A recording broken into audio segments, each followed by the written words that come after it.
terceira parte, os requisitos de cientificidade. Então, a questão que perguntamos aqui é o que é uma teoria científica, o que é uma boa teoria científica que merece ser chamada de científica.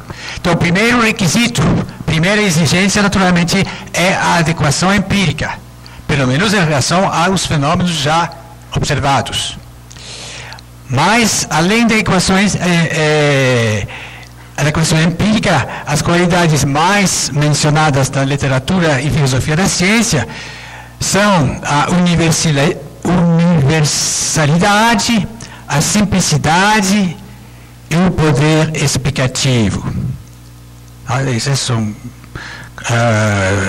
noções, qualidades que são muitas vezes requeridas pelos filósofos da ciência para que uma teoria seja chamada de científica. Agora, os empiristas. O filósofo empirista é um filósofo que diz, em uma posição epistemológica, em primeiro lugar, posição epistemológica que diz respeito a o que podemos conhecer, o que é conhecível por nós, posição epistemológica. O empirista diz o que podemos conhecer são as entidades, processos, coisas, eventos, etc., que são observáveis por nós, por meio dos nossos sentidos, olhos, visão, etc., os 5 sentidos, e sem uso de instrumentos, sem a ajuda de instrumentos. Okay? Que somente, isso é importante, podemos conhecer os fenômenos, tudo bem, mas somente o que está sendo possivelmente dado na percepção, na sensação, na observação. Eu não vou fazer distinções sutis sobre isto agora. O conhecimento se esgota segundo os empiristas no campo das entidades que são observáveis. Portanto, tudo que é inobservável, elétrons, células, placas tectônicas, ADN, etc., não são entidades observáveis e, portanto, segundo Van Fraassen, que é um filósofo empirista, que ele se autoqualifica de filósofo empirista imoderado,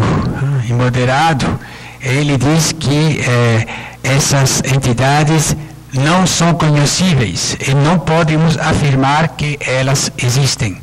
Porém, nós não temos também razões baseadas na experiência sensível, nos fenômenos, para afirmar que não existem. Então, a experiência também não nos diz que não existem os elétrons, não existem as células, não existem as placas tectônicas, etc. Então, ele tem uma posição que ele chama de agnóstica e não ateísta em relação às entidades inobserváveis ou não observáveis. O ateísta diz, Deus não existe. O agnóstico diz, bom, pode ser que existe ou não, mas não sei. Certo? Então, o antirrealista, cético, tipo Van Fraassen, diz, bem, são entidades inobserváveis, então não temos razões. Como empirista, temos razões de acreditar na realidade delas, e nós não temos razões de aceitar sobre razões baseadas na experiência. Nós temos razões de aceitar que proposições ou modelos que dizem respeito a entidades inobserváveis são verdadeiras. Ok? Então, essa é a problemática do realismo. O realista, ao contrário, o realista pretende que temos razões de acreditar que, pelo menos, algumas das entidades, ou algumas das proposições acerca de entidades teóricas são parcialmente e aproximativamente verdadeiras. Mas isso é uma problemática sobre a qual voltaremos a falar. Então, voltando aos empiristas, os empiristas coerentes, coerência também é uma virtude geral, não somente científica. Os empiristas tentaram reduzir as condições, essas condições, universalidade, etc., à sua adequação empírica. Então, a adequação empírica para os empiristas é a qualidade cardial, essencial, ao qual uma teoria deve satisfazer. Então, as outras qualidades que os empiristas não descartam, acham que essas outras qualidades são importantes, porém, tentam reduzir essas características a requisitos de tipo pragmático. Na prática é mais conveniente usar teorias mais simples e talvez que tem também poder explicativo, etc.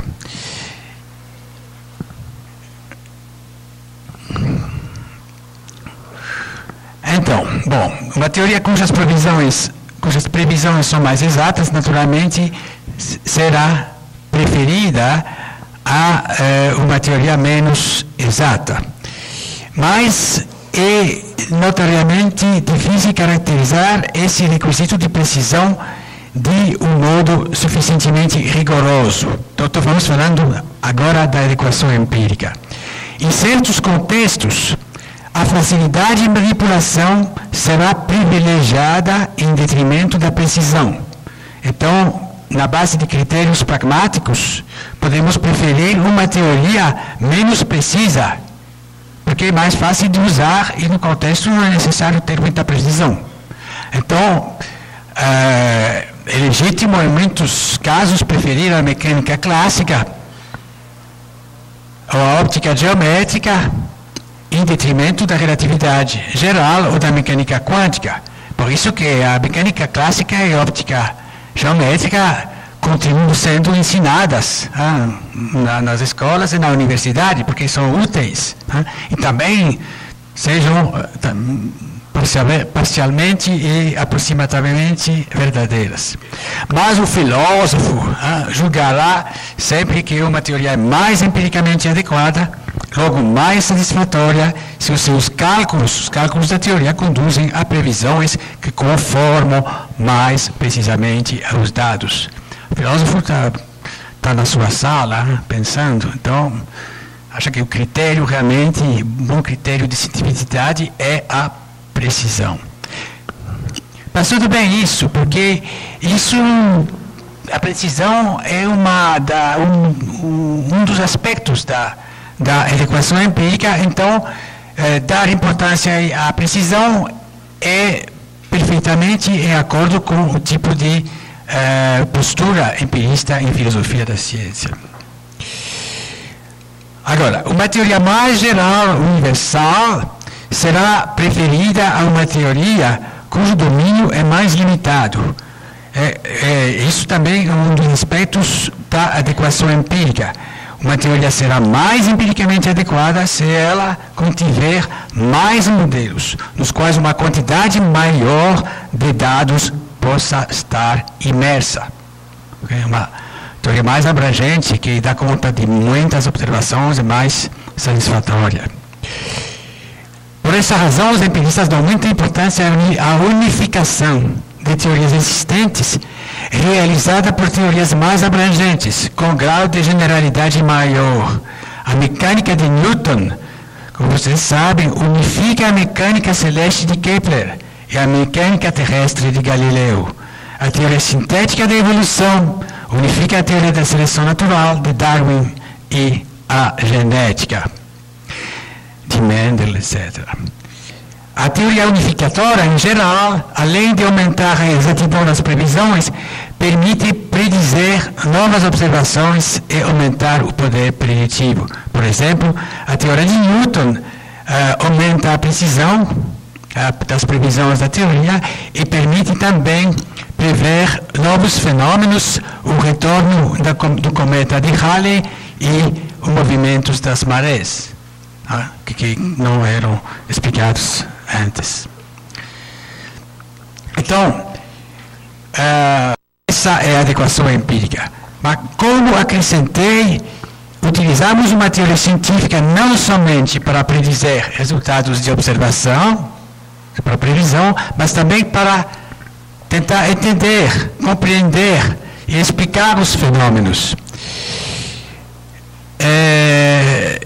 Então, os cientistas procuram, por meio de teorias, de compreender a evolução temporal de certos aspectos dos fenômenos. Então, o poder preditivo, que repousa na adequação empírica, torna possível o nosso controle sobre o curso de certos fenômenos, processos, se for dada a possibilidade de intervir nas condições sob as quais esses processos evoluem. Naturalmente, nós não podemos intervir, pelo menos por enquanto, sobre os movimentos dos planetas, mas podemos intervir, né, em alguns outros processos, movimentos de uma bola num plano inclinado, esse tipo de coisa. Mas no caso de processos que escapam ao nosso controle, podemos ajustar o nosso comportamento em função do nosso conhecimento. Não podemos influir nas condições meteorológicas de amanhã, infelizmente, mas podemos adaptar o nosso vestuário a elas. Então, o conhecimento científico, baseado na adequação empírica de teorias, é muito útil. Tá? Tem utilidade pragmática, evidente. E os empiristas propõem esclarecer a noção de explicação, que eles reconhecem ser importante, e reduzi-la à predição. Por quê? Porque, primeiro, a predição de dados de observação possui um sentido empirista claro. Okay? Segundo, porque a capacidade de predizer tem grande valor prático. Hempel e Oppenheim, em 1948, identificam o poder explicativo de uma teoria, a capacidade explicativa, a capacidade de compreender de uma teoria, a sua capacidade preditiva. Okay? É uma identificação. Entender, compreender, explicar é prever, é isso. E prever é deduzir. Deduzir proposições que descrevem novas observações de proposições da teoria. Então, um dado de observação é explicado, se for possível, deduzi-lo de uma lei e de condições iniciais ou de condições de contorno. Isso permite calcular o resultado a ser obtido numa operação de mensuração. A teoria de Newton explica, quer dizer, prevê, segundo eles, por dedução, a posição e a velocidade de um planeta em um dado momento a partir de sua posição e velocidade mensuradas em outro momento.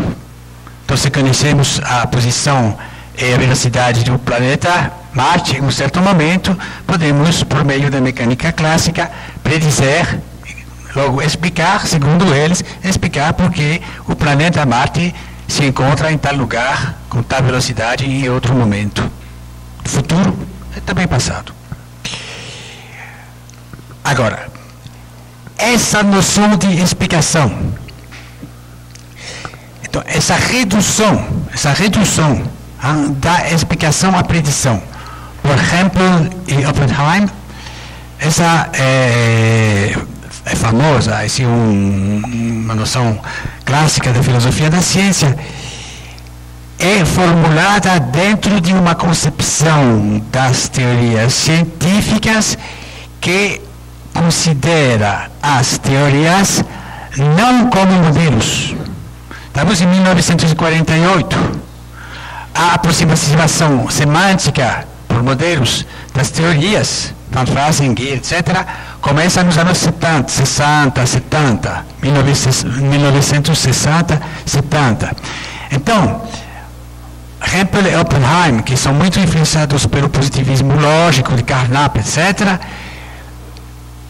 consideram as teorias científicas, em primeiro lugar, como conjuntos de proposições, certo? Conjuntos de proposição. Isto é, axiomas, a axiomática de Newton, da mecânica dos pontos, as partículas, axiomas, regras de dedução, cálculos e dedução de proposições que descrevem resultados de observação. Marte se encontrará em tal lugar, em tal momento, com tal velocidade. Certo? Então, essa noção de explicação,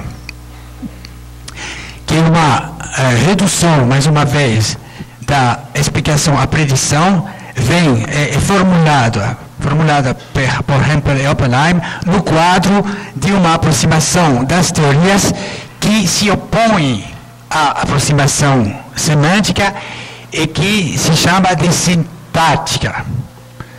Então, a concepção sintática das teorias concebe as teorias como sendo, em primeiro lugar, conjuntos de proposições organizadas em modo axiomático. Ok? Como a geometria de Euclides. Certo? Uma ideia muito antiga.